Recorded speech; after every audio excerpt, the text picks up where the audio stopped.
Are you a perfectionist? Do you have exceptionally high standards for yourself and others? Do you give yourself a really hard time when things don't go as well as you would have liked? A much harder time than you would ever dream of giving anybody else? Do you identify with imposter syndrome, where you think that everyone else is better than you and they've got it all worked out and you're just waiting to be found out?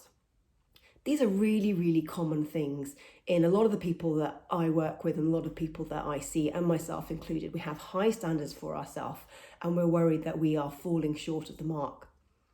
Personally, I don't think that this is some kind of massive issue. I think that is kind of what it is to be a human who wants to grow and strive. But we can use that sense of perfectionism as a tool for growth.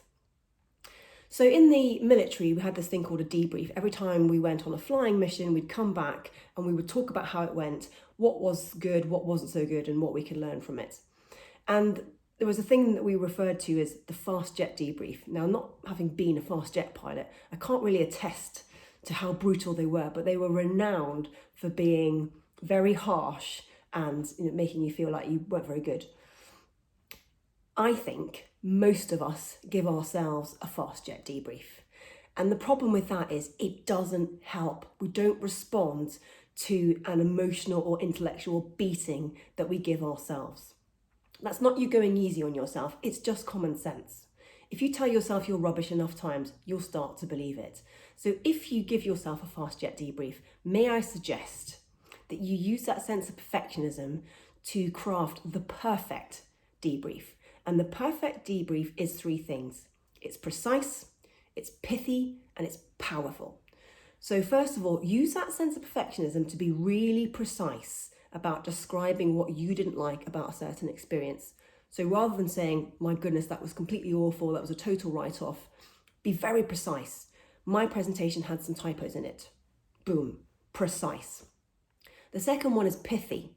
Oh my goodness, it was terrible. I'm a terrible person. I can't do this. And we go on and on and on and on and on. Not helpful. So make it pithy. Make it precise. Decide what it was you didn't like and then stop there. You don't benefit at all from going on and on about it. The last one is powerful. What can I do to be better next time? What can I learn?